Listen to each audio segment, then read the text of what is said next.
بلاش واي بروتين، انا ضد الواي بروتين للستات مش للرجاله. الواي بروتين اه، ليه بقى؟ الواي بروتين بيتخلط بهرمونز. ليه بيعملوا كده؟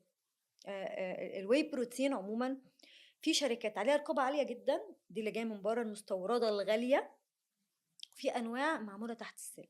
فانا دلوقتي كلامي على المستورد الغالي.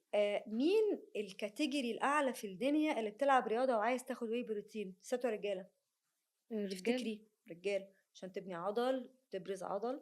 طيب، ايه اكتر حاجه بتبرز العضل وبتعمل الشيب بسرعه؟ في الاخر ده منتج تجاري عايز يكسب، مم. فعايز لما الشاب ياخد البروتين يبان عليه.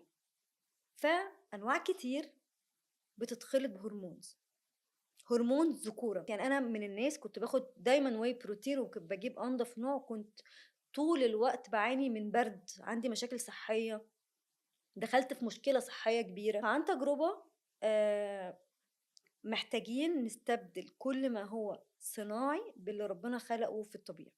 اذا الواي بروتين مش كويس خالص للستات، انا شايفه كده. حتى لو في شركة عملت واي بروتين للستات اخدت بالها من الموضوع ده، ولا مفيش اتمنى شركة ان بتعمل يكون كده؟ في شركه انا اسمع عنها ان هي كويسه في الموضوع ده، بس بصراحه ما عملتش ابحاثي عنها يعني. مم. لكن تلات ارباع الانواع الكويسه جدا اللي موجوده في السوق الغاليه جدا مخلوطه بهرمون.